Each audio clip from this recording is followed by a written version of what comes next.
Seigneur Père, nous te bénissons, nous te rendons grâce, Père, pour tout ce que tu fais dans nos vies, Yahweh. Nous te prions, Papa, de prendre le contrôle de ce moment, Père, de conduire toutes choses, Père, Père Seigneur Père, de mettre tes paroles dans notre bouche, Père. Nous te prions, Père, afin que, Père, tu puisses toucher un auditeur, notre Christ ce soir, Yahweh, Père, que tu puisses toucher ceux qui écouteront, qui écoutent, Yahweh, Père, Seigneur Père, cet enseignement, Père. Je te prie, Père, Seigneur Père, que tu puisses visiter un cœur, visiter une vie, Yahweh, Père. En ce soir, Père, que tu puisses changer nos mentalités, changer nos façons de faire, Yahweh, Père. Je t'en supplie, Père. Prends tout ta contrôle au nom puissant de Jésus-Christ de Nazareth, Yeshua, Mashiach, notre Sauveur. Amen. On voit directement la religion en voyant directement des bâtiments construits, directement avec tout ce qui va avec, un protocole, des rites, voilà, établis par les hommes. Voilà, mais on va voir que la religion pas un peu plus que ça.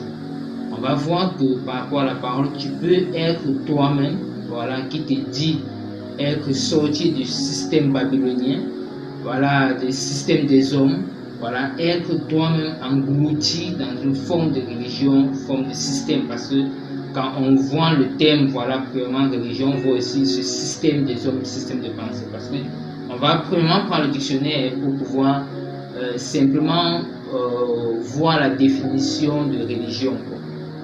Donc lorsqu'on prend le dictionnaire sur la foi et consolidé par l'accomplissement de rites dans le cadre d'un culte rendu à une ou plusieurs puissances, souvent célestes. Ou encore on dira que bon, c'est un culte que l'on rend à la divinité, voilà, doctrine religieuse, voilà. Vous voyez que c'est dans ça, voilà, dans le bloc croyance, piété, dévotion, voilà. C'est dans ce bloc-là que l'on définit religion et autres. Le testament de Jésus. Mais on va voir que la religion, en fait, cette façon de faire a été intégrée un peu, voilà. On peut le voir, voilà, depuis la Genèse. Et là, on va le voir, quoi. Mais précisément, on va lire ce passage généralement que tout le monde connaît et où ce mot religion-là a été utilisé. Bon, pas pour la première fois, on peut aussi le voir dans les actes des apôtres là-bas. Mais précisément dans Jacques 1, versets 26 et 27, la Bible nous dit que si quelqu'un parmi vous pense être dans l'adoration d'Élohim, sans brider sa langue, mais séduit son cœur, sa religion est vaine. La religion pure et sans souillure devant notre Élohim et Père, c'est de visiter les orphelins, les veufs dans leur tribulation et se conserver sans tâche loin du monde. On voit que avec ce passage, ça nous donne de pouvoir comprendre clairement c'est quoi la religion. Et la Bible met un accent sur quelque chose de particulier, c'est qu'on dit la religion pure et sans souillure. Donc ça veut dire qu'il y a des religions qui ne sont pas pures, il y a des religions qui sont souillées. Ouais, donc, et j'aime bien la parole parce qu'on met une précision sur un certain nombre de choses et il est bon de pouvoir s'arrêter dessus parfois. La Bible nous dit la religion pure et sans souillure. Et d'abord au verset 26, on dit si quelqu'un parmi vous pense être dans l'adoration. Dans d'autres versions, on parlera de religion. Pense être dans une religion. Ouais. Voilà, donc on voit que aussi le mot adoration, voilà, et religion aussi vont un peu de pair. Ouais, vont un peu, peuvent s'emboîter un peu. Donc, parce que dans l'adoration, ce n'est pas juste le fait de pouvoir, voilà, donner des bonnes paroles et ainsi de suite. Non, l'adoration à Yahweh, c'est aussi par notre vie sanctifiée, notre vie consacrée à Yahweh, par notre vie de témoignage. C'est aussi ça l'adoration. Quand on voit pour la première fois dans la parole où ce mot adoration a été utilisé, on voit que ça n'avait rien à voir avec des louanges, des adorations et autres, non, rien à voir par rapport à ça. Mais on voit clairement que Abraham partait pour pouvoir sacrifier son fils. Il a dit que nous allons pour adorer. Donc là, on voit que l'adoration renvoie aussi à un sacrifice. Donc on voit un peu comme une pratique, un rite. Donc on voit que ça se rapporte un peu à religion. Ouais. Donc, du moins, au travers de ce passage, on voit que il y a le terme religion pure et sans souillure, vous voyez, qui est utilisé, on dit, devant notre Seigneur, le créateur de toutes choses, Yahweh.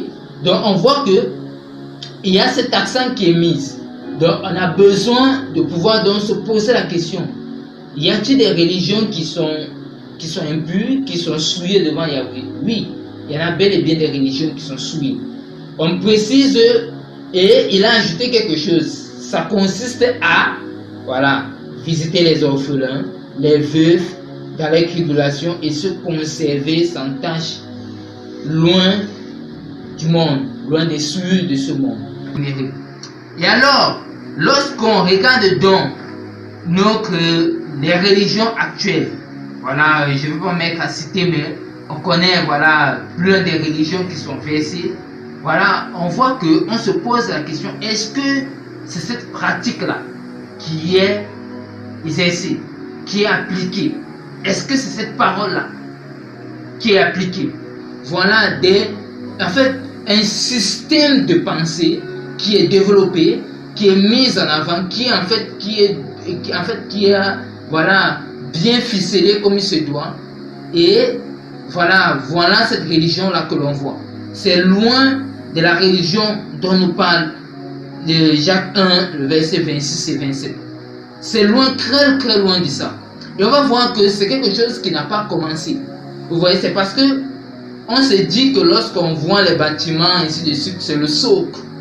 On va beaucoup plus pointer. Mais il y a plein de personnes qui sont religieuses, qui ont développé leur propre système de pensée et qui se sont emballés dans ça et qui sont très loin de la parole. Vous voyez, tu peux développer des choses dans ta tête. La manière dont le Seigneur peut-être peut te voir ou bien te comprendre, ou bien la manière dont tu voudrais que le Seigneur puisse effectuer les choses au travers de toi, ou bien avec toi. La manière dont tu veux modéliser les choses avec le Seigneur. Tu te trouves en fait dans un système de pensée et tu es très loin, et tu es en train de sortir, voilà, des voies du Seigneur.